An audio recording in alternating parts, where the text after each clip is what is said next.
O áudio que vocês vão ouvir agora é parte do podcast Xadrez Herbal. Caso vocês queiram ouvir mais sobre esse assunto e outros temas de política internacional, é só ir em xadrezherbal.com. Bem, passemos agora para o match, no qual o Felipe dará uma volta pela Bacia do Pacífico, com ênfase no encerramento das Paralimpíadas e o Pacto AUKUS. Você, Matias, você agora fazer a transição, você falou assim muito brevemente AUKUS. Você não deu a entonação que os nossos ouvintes e que a quinta série queriam sobre o Pacto AUKUS. Tá? Então o senhor foi fujão. Então fique aí com o Pacto AUKUS.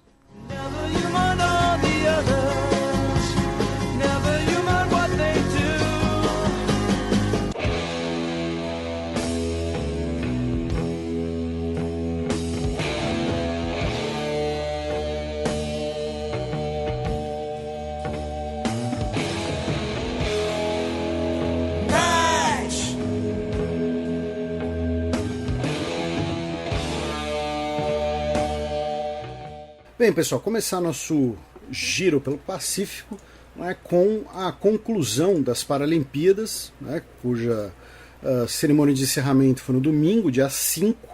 A gente comentou no último programa, né, que estava perto do fim. E a cerimônia de encerramento teve duas coisas interessantes. Né? Primeiro, na presença, né, de autoridades, você tem a presença de autoridades francesas, né, que vão sediar a próxima Paralimpíada, com a prefeita de Paris, a Anne Hidalgo, e também a ministra da Cultura, a Roselyne Bachelot.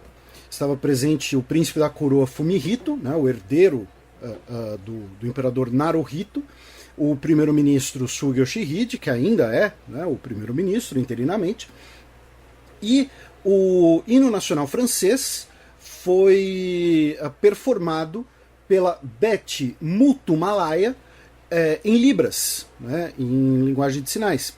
Então isso, né, foi bastante legal, já que era a conclusão da Paralimpíada, né, e aí normalmente você tem o hino do país que vai receber e o hino francês tem letra, né, a Marselhesa tem letra, e nesse caso foi performada em Libras. E a segunda coisa interessante do encerramento foi o fato de que o atleta Hussein Rassouli e a atleta Zakia Kudadali carregaram a bandeira do Afeganistão, no caso a bandeira da República Islâmica do Afeganistão, a bandeira preta, verde e vermelha, não a bandeira do Talibã, né? Lembrando que eles não participaram da cerimônia de abertura, né, por conta da crise de Cabul. Eles chegaram apenas 4 dias depois da abertura, e agora tivemos a presença da bandeira na cerimônia de encerramento, e a atleta Zakia Kudadadi, ela foi a primeira atleta afegã a participar das Paralimpíadas desde Atenas em 2004, tá? A atleta feminina afegã. Então, bastante interessante, muito, muito bonito. Infelizmente, né, acho que é uma bandeira que já não veremos muitas vezes, né, em outras circunstâncias. E também no quadro de medalhas, nós tivemos as primeiras medalhas de ouro paralímpicas da história de Costa Rica e Sri Lanka. Né, nós já tínhamos falado de outros países anteriormente, mas Costa Rica e Sri Lanka agora tiveram suas primeiras medalhas de ouro paralímpicas na história. Tá? Então, bastante legal também. E o Brasil ficou em sétimo, com 22 ouros e 72 medalhas totais. A liderança foi, assim, de longe da China, que ficou com 96 ouros e 207 medalhas totais. Em segundo lugar ficou o Reino Unido, com 41 ouros, menos a metade, e 124 medalhas totais. Tá? Então, assim, foi uma lavada chinesa nessa história toda. Tá? E o Brasil acabou, como eu disse, ficando em sétimo, com 22 ouros, 72 medalhas totais. Tá? Mais medalhas totais que os Países Baixos, que ficaram em quinto, porém né, pelo quadro não oficial de medalhas, né, os Países Baixos, como teve 25 ouros, acabou ficando ali na frente. Mas, novamente, né, esse quadro não é oficial, não é apenas por marketing, por diversão e por competição política. Né? Então, fica aí o registro, encerramento dos jogos, e agora 3 anos de abstinência. Tá? Aí, girando pelo Pacífico, do Japão, vamos para a Península Coreana, tá? Com 3 eventos curiosos, que eu primeiro vou reportar para vocês. Parece até que eu sou repórter, né? Que eu estou em loco. Não, mas né, vamos passar pela parte factual. A parte de análise vai ficar mais adiante. Tá? Quais foram esses 3 eventos? Primeiro, no domingo, dia 12, a Coreia do Norte anunciou um teste bem sucedido de um novo míssil de cruzeiro de longo alcance. Tá? O míssil de cruzeiro não é um míssil balístico. O míssil balístico é um míssil que sobe que nem um foguete, tá? Um foguete que vai para o espaço, e, né, mas em vez do destino ser o espaço, o destino é a cabeça de alguém.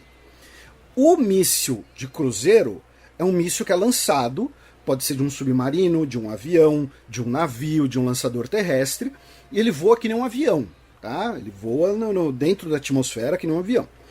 E esse tipo de projétil não é proibido pelas sanções da ONU contra a Coreia do Norte. E embora não seja uma grande ameaça, como né, uma grande arma, um grande avanço como um míssil balístico, ele representa um avanço tecnológico, porque ele foi desenvolvido pela Coreia do Norte, e também ele, por ser de tamanho reduzido e muito veloz, ele faz de um míssil de cruzeiro ser algo de difícil interceptação, então também dá um ganho tático, um ganho estratégico para a Coreia do Norte, e muito provavelmente o alcance desse míssil de cruzeiro engloba todo o arquipélago japonês. Tá? Então, essa foi a primeira questão, e que, repito, é um avanço tanto tecnológico da Coreia do Norte quanto um avanço estratégico. Aí na quarta-feira, dia 15, nós tivemos 2 testes. Tá? O primeiro deles foi pela Coreia do Norte, que testou, né, lançou, não sei nem se dá para dizer que é um teste, né, mas lançou 2 mísseis balísticos de curto alcance em direção ao Mar do Japão, né, ou Mar Amarelo, ou Mar Oriental. Esse lançamento foi no dia anterior, na terça-feira, dia 14, o ministro de Relações Exteriores da China estava na Coreia do Sul. Muito provavelmente esse teste teve relação. E na própria quarta-feira, dia 15, a Coreia do Sul testou pela primeira vez um míssil balístico lançado de um submarino. Tá? Com detalhe, tanto o míssil quanto o submarino, que é um novo modelo de submarino sul-coreano chamado Dosan-an Changgo, são de fabricação da Coreia do Sul. Tá? E a Coreia do Sul se torna, então, oficialmente, apenas o 7º país do mundo com capacidade de lançar mísseis balísticos a partir de um submarino. Tá? Eu digo oficialmente por quê?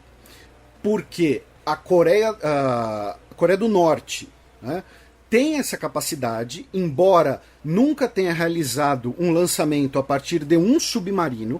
Quando a Coreia do Norte fez esse teste em outubro de 2019, nossos ouvintes mais antigos talvez se lembrem, foi a partir de uma plataforma submarina. Tá? A Coreia do Norte ainda não tem um submarino, uma embarcação que possa fazer isso, e Israel muito provavelmente tem essa capacidade, embora oficialmente não seja admitido, né, devido à política de opacidade do país. Então, a Coreia do Sul se torna, como eu disse, oficialmente o 7º país com essa capacidade, e desses países que possuem essa capacidade, o único que não tem armamento nuclear. Então vejam, no dia seguinte da visita do ministro de Relações Exteriores da China, Coreia do Sul, a Coreia do Sul testou um míssil balístico de curto alcance lançado a partir de um submarino.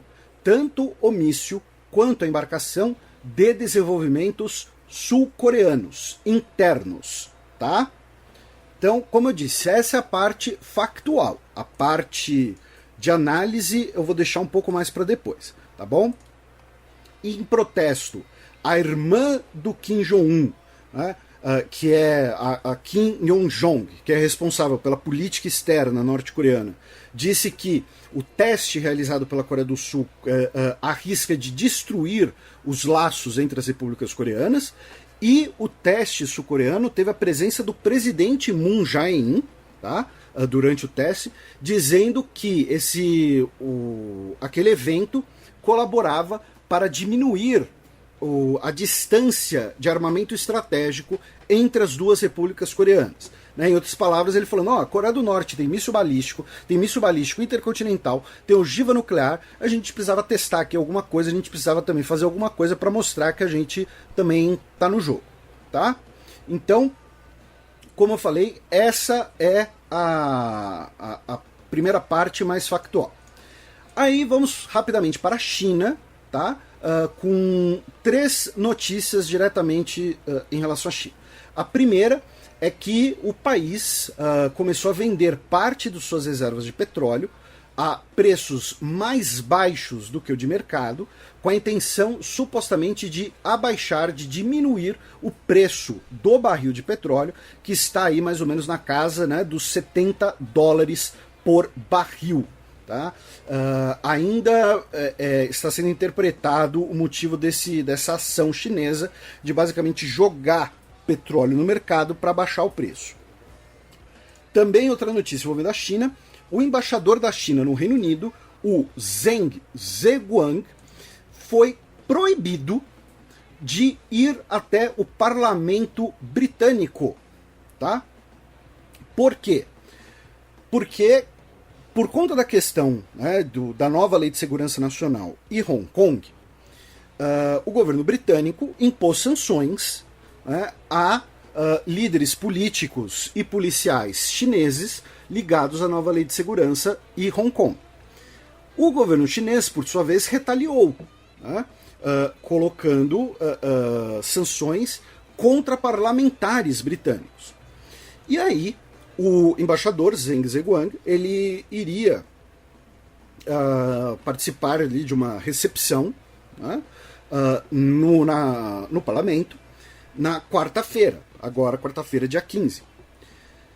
E os parlamentares falaram não pode ir enquanto tiver sanções contra os 5 parlamentares britânicos que estão sancionados pela China.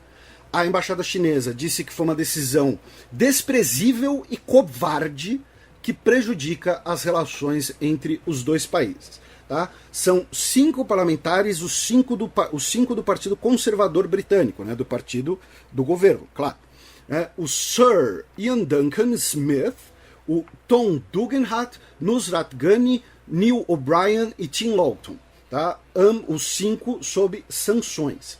Então, por conta disso, o embaixador foi proibido, né, de entrar, de ir até o parlamento, e obviamente gerou ali uma torta de climão.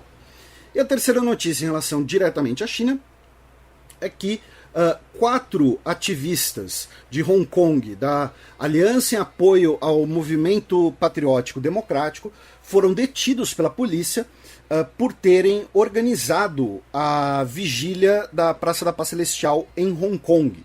Né? Lembrando que a vigília da Praça da Paz Celestial, né, marca o massacre da Praça da Paz Celestial, que ocorreu em 1989, e que ocorria, melhor dizendo, em Hong Kong, porque as leis locais permitiam, porém desde a nova Lei de Segurança Nacional não existe mais essa possibilidade. Aí a gente já falou bastante aqui sobre Hong Kong, a questão da autonomia de Hong Kong, por isso que o governo britânico protestou, impôs sanções, toda essa disputa de interesses, e junto com tudo isso, 4 integrantes do grupo foram detidos pela polícia. Tá? Aí a gente vai mais ao sul, para o Vietnã, onde o ministro de Relações Exteriores da China, Wang Yi, se encontrou com o vice-primeiro-ministro, o Pham Binh Minh, durante uma visita do Wang Yi ao Vietnã.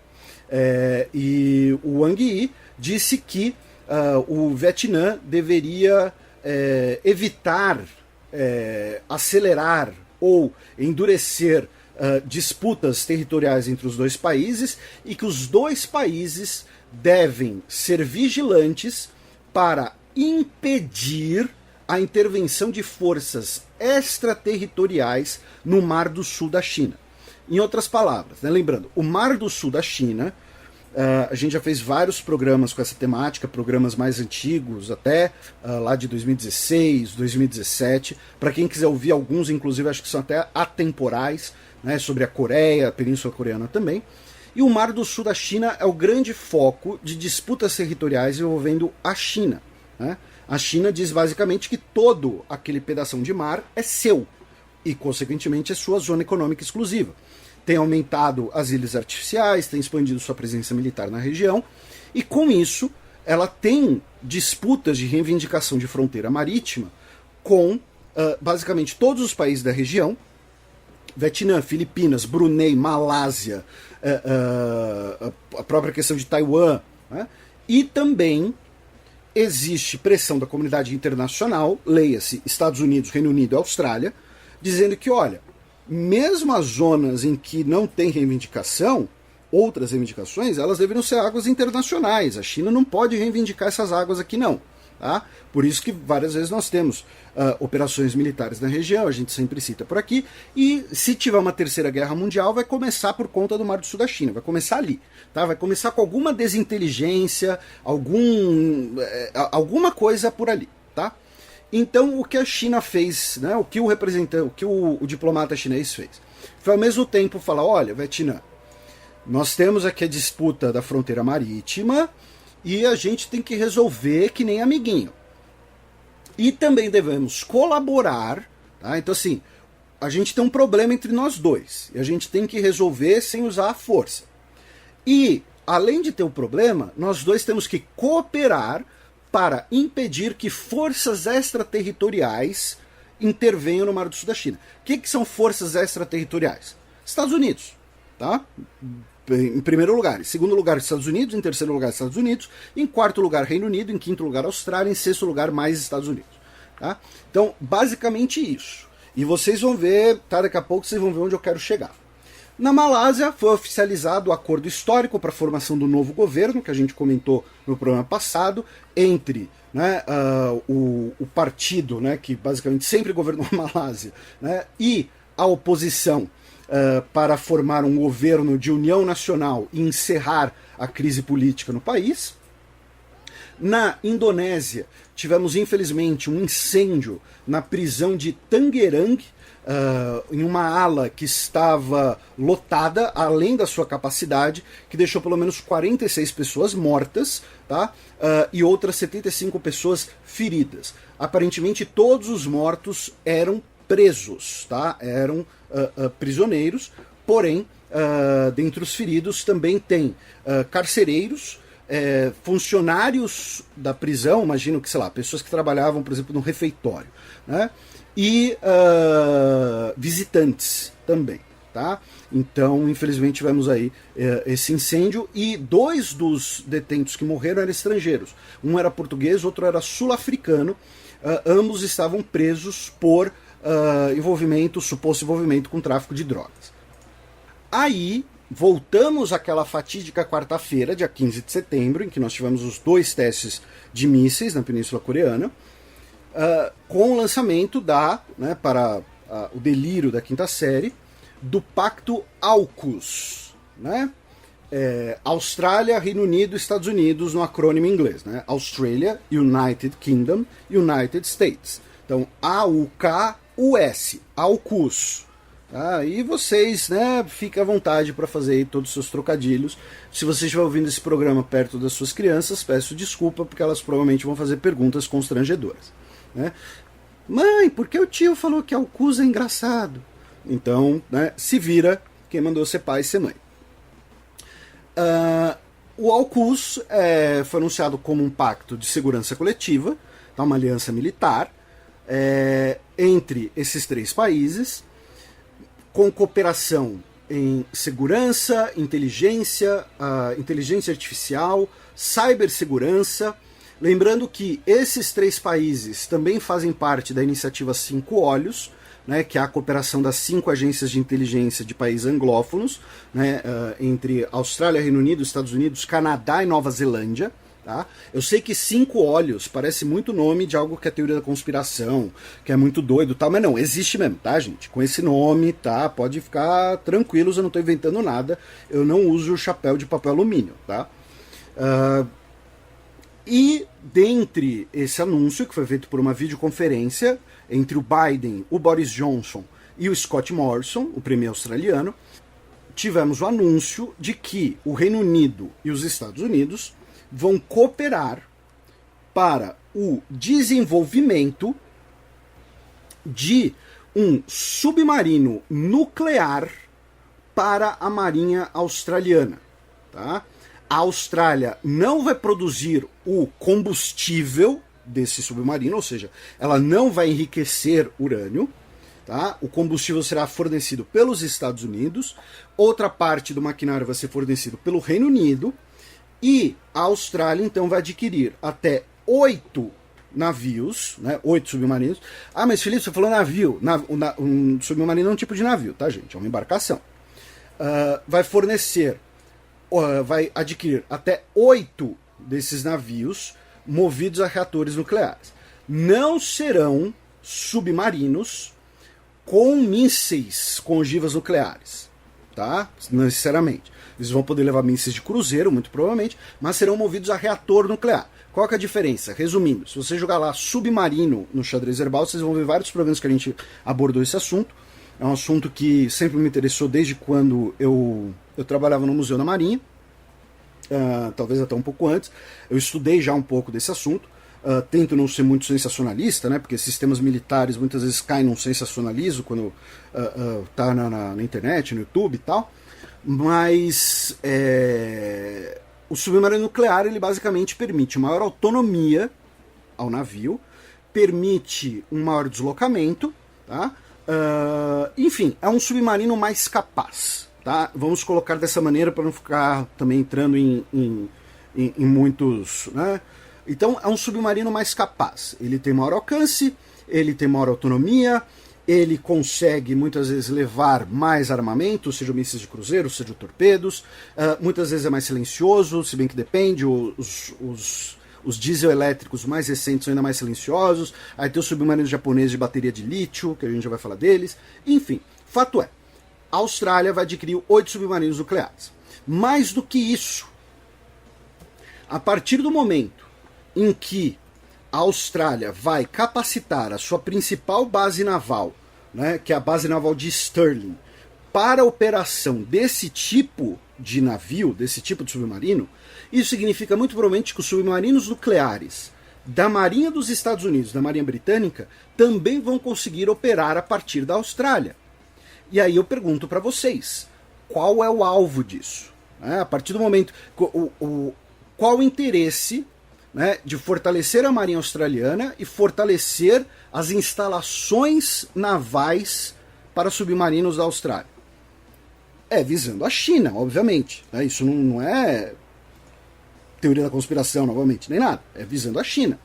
Nesse final de semana agora, dia 19, teremos uma cúpula, inclusive, entre Estados Unidos, Austrália, Japão e Índia, tá? Então, todos ali cercando, né, a China.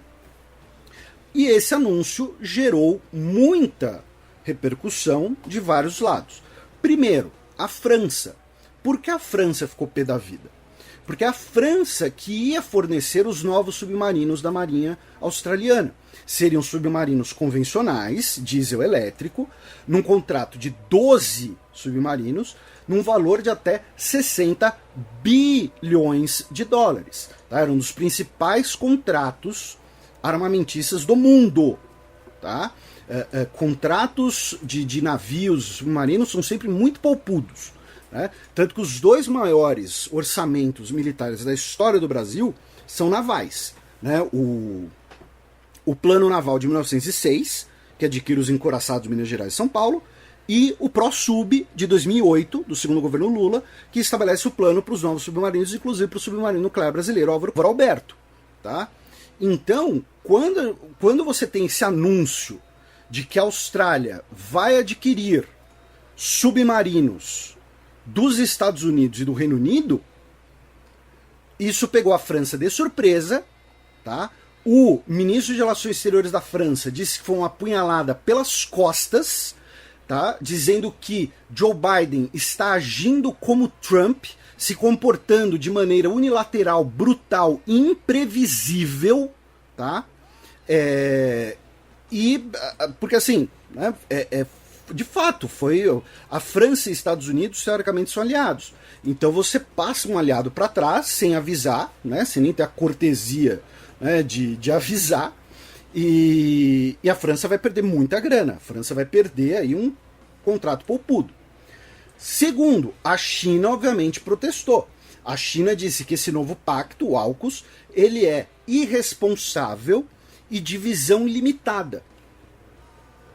E o terceiro ponto a gente falou de Mar do Sul da China, falamos de novos submarinos para a Austrália, falamos de lançamento de míssil balístico por um submarino sul-coreano, falamos de mísseis da Coreia do Norte. Muito provavelmente nos próximos anos, na próxima década mais ou menos, nós teremos uma corrida armamentista submarina na região do Pacífico. Em duas pontas, tá? Em uma ponta, a gente vai ter as forças navais de países em desenvolvimento, como, por exemplo, a Indonésia, tá?